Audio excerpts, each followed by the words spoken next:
Do you love the look of intricate dies but struggle with how to use them easily and successfully?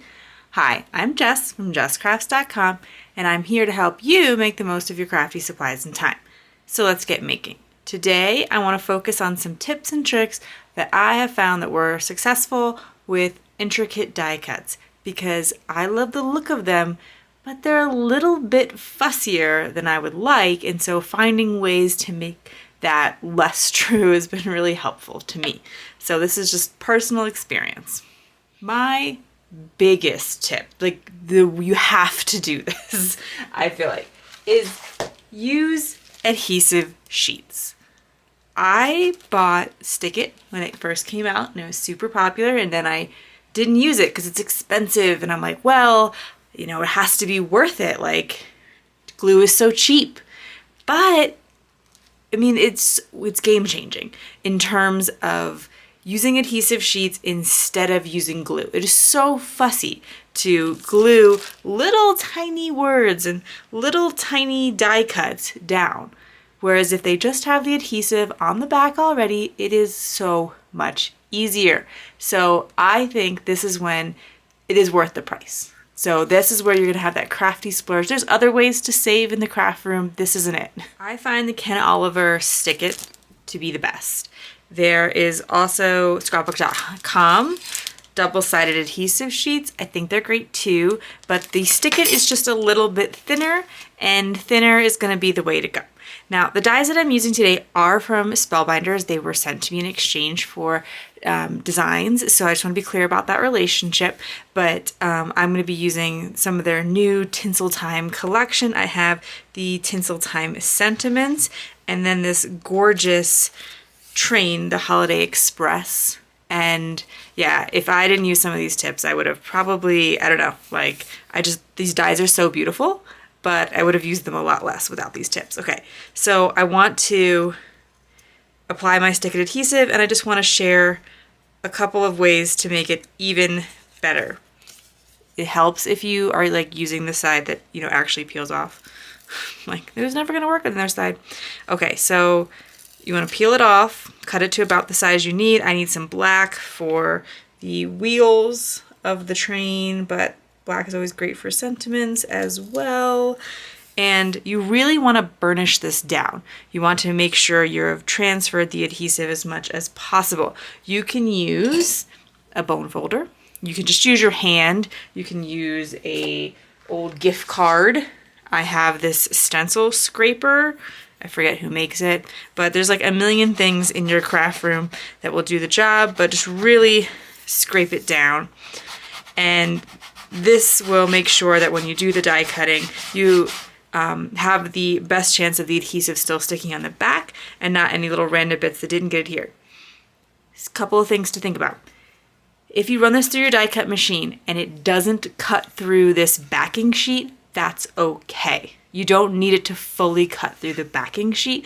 You just need it to cut through the adhesive. So if you turn it over and you see that, don't worry, you're probably still okay. If I didn't convince you that you need the Stick It or it's unavailable or whatever's going on there, you can of course glue them down.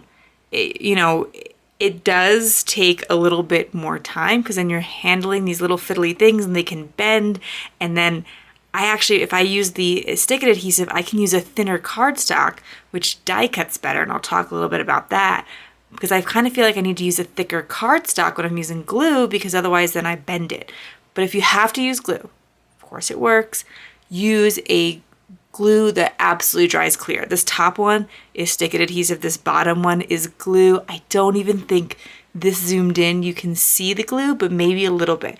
It is a little bit less perfect for sure because sometimes the glue comes out the edges, but my Barely Art glue really does dry clear. I've heard great things about Gina K Connect glue as well. So just make sure it really does dry clear because it is going to leak out from under these teeny tiny little letters. The next tip, I just mentioned this, but when possible, use a thinner cardstock. So a lot of the cardstock that I used on the train here is the thick 110 pound, 100 pound kind of cardstock. And then there's this foil paper, which is also, this is Spellbinders foil paper. and I think it's thicker than a lot of the cardstock out there, but I have stick adhesive on back. Anyway, but like for these words, when I put the stick adhesive on the back, I actually put it on like the really cheap cardstock from Walmart. Like it's almost paper. But because I'm going to then, I don't have to fuss with this and glue it, so I don't have to worry about bending. It all has the adhesive on the back. And so then I'm gonna stick it down on top of the outline die, because this gorgeous die set from Spellbinders with all of these words, you get a lot of choices for Christmas and holidays in general. They each have their outline die. So I'm gonna cut the outline die, which is easier to cut and more likely to be successful with the thicker paper. Next thing to try. Make sure when you are, I suggest when you are running it through your die cut machine, make sure you do it twice, or I suggest doing it twice. I can't tell you, I'm not telling you anything. These are what I think works. Make sure it goes through your machine twice. And this is because if it doesn't cut perfectly the first time, you're gonna add some extra pressure. But what I would do in between is like shift it around, so that if there's just a part of your plate that's like maybe, because my plate actually is already damaged and I don't even had it that long, but I do a lot of die cutting apparently. So move it around on the plate just in case there's like a little point of your plate that doesn't get as good of pressure or something. Then, you know, hopefully the second pass will do it, because when I tried the thicker cardstock with these little tiny words, I had to go in with my scissor and, you know, trim some more of that. And I don't think it's because Spellbinders, like, I don't think it's anything to do with the quality of the dies. Spellbinders makes excellent dies. It's just that there were like points of my plate that weren't getting the same amount of pressure because other parts cut beautifully. And so to avoid that, I want to run it through a couple times. I do think it can be helpful when you're working with, like, you know, I want to, each of these sentiments, so when I am going to make the card, I'm going to do things like tinsel time and winter cheers and merry hugs.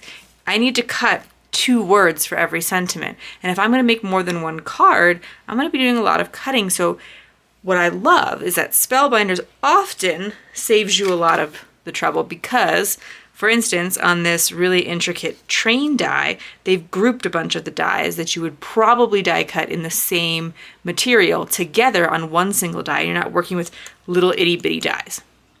But if you do find yourself with little itty bitty dies, you can tape them together. And I do think that especially if you're making multiples, as we often are at Christmas time, then that could save you some time, because then you can just peel it off, like the whole group of them, and re-stick it. Also, if you're having a little bit of trouble with the pressure of your machine, you can always try to add a shim.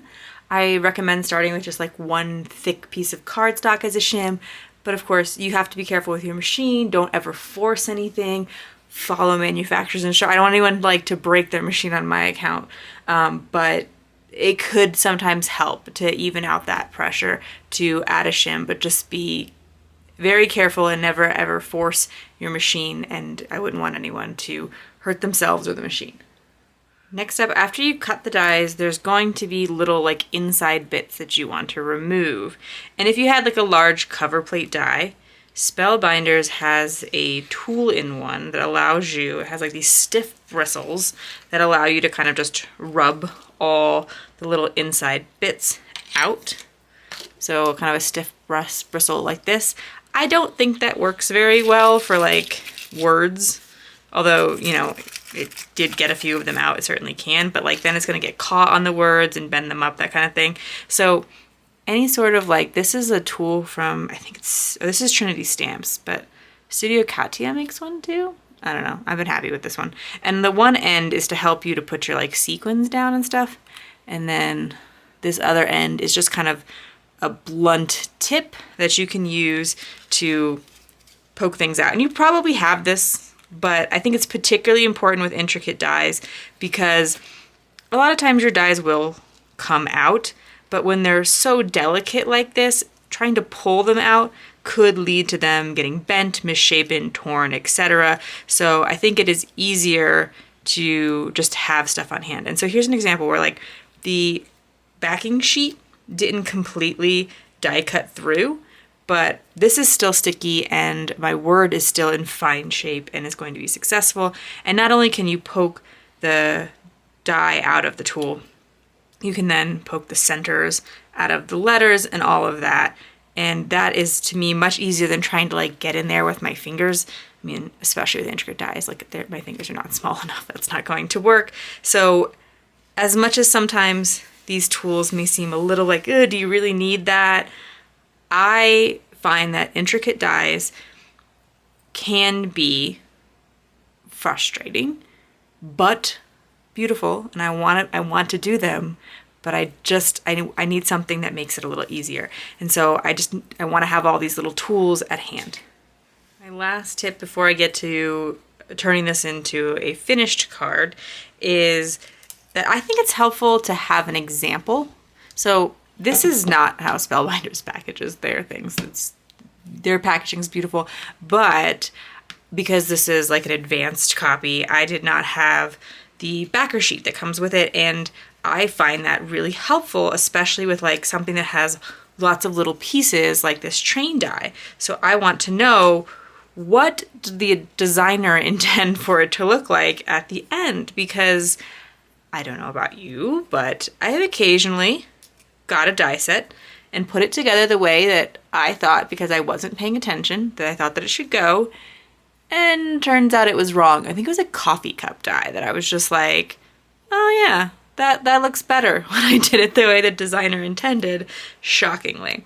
So, and here you see I'm using my tool again, because otherwise how would I be getting these little bits out? And this is thick cardstock, and I only ran it through once because I don't follow my own suggestions. But anyway, luckily, if I do get some tearing on the back, you're not really going to see it. But yeah, having that like little picture to know, and then having, once you've decided, I like to assemble one. And then if I'm like, oh yeah, this looks great, now I'm going to make a few for my Christmas cards all at one time. And of course, what is awesome about this is just the engine. And this engine could be used like any time of year for someone who loves trains. And then there's a little car that you can put on the back of it, which has presents and an ornament. And if you leave out the ornament, again, this is literally an any time of year die being sold as a Christmas die. So I think this one is like a surprisingly good value. You might think initially like, oh, because intricate dies, like there's a lot of dies here.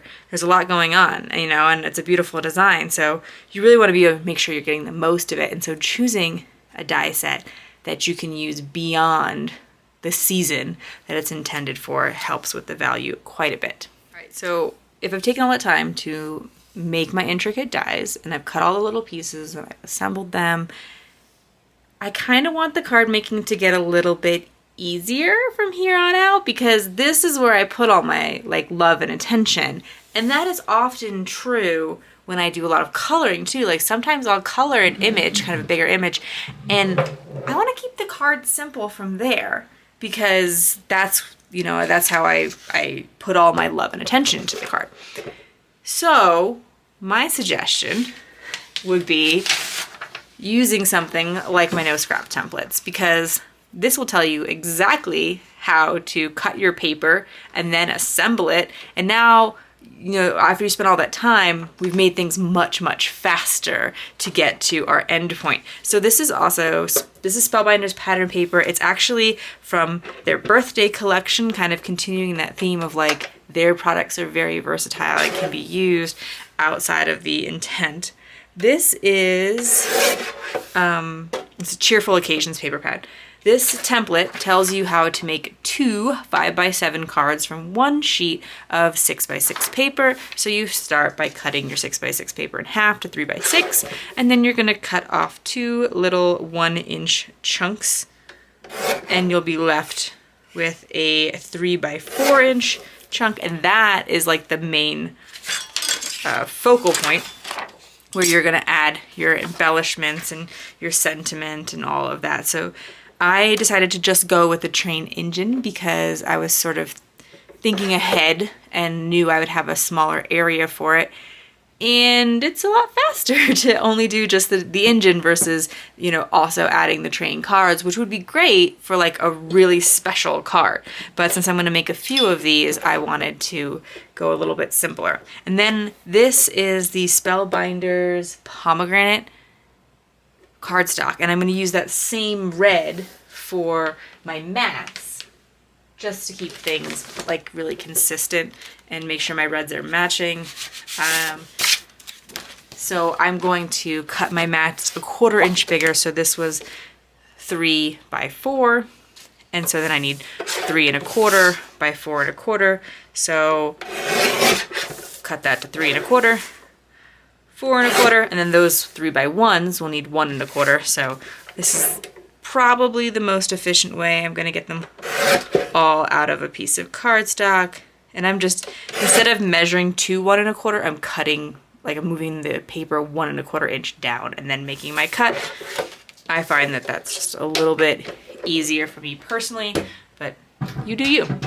So if you are new to my channel, my no scrap templates, you came here because you were looking for intricate die cutting tips, then this is actually a really great one to start with, because even though it makes a 5 by 7 card, and I know A2 is a little bit more popular one, I suggest you try 5 by 7 cards, because I don't do them all the time, but it's really nice to have that extra space. I think it looks particularly great with Christmas cards, but this one, this design, is relatively simple. There's not a lot of pieces of paper. It works well with directional pattern paper. It works well with single-sided paper, because a lot of times I like to like have different patterns.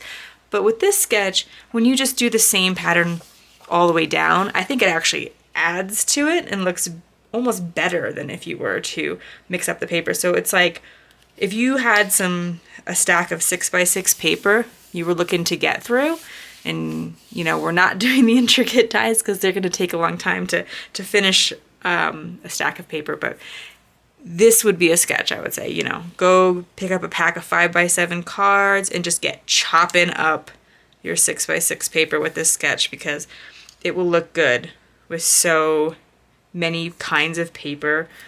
These pieces aren't like super tiny either, so if you have like a bigger 6 by 6 pattern, they work well. And I'm thinking I probably want to pop up the train a little bit, but then maybe not the sentiment. My intentions were the sentiment because, again, to save time, it's better to like cut multiples. So instead of, you know, making sure that every single, if I'm going to make a bunch of these cards, that every single one say Tinsel time on it, if that's the sentiment I chose, or winter cheer, because I was trying to think about trying to keep this like not super Christmassy. And I think the winter cheer would be great for that. Then I can, you know, pick a few sentiments and cut them all out at once. And then each card might have a slightly different sentiment, but I've saved myself some time, which, again, that's kind of like the point of this video is like, how do we save time and frustration while also getting this like gorgeous result? Because I mean, I don't know, I love the train. I love these word dies too. I think, you know, if I can find a way to make it a little bit easier, I would be, you know, more drawn to that than the larger ones. But I find myself going to those larger dies because, you know, they're easier to work with. However, this is so rewarding. So hopefully these tips have helped you. If you found this video inspiring, here's another video where you can find more ideas for enjoying your crafty time and supplies.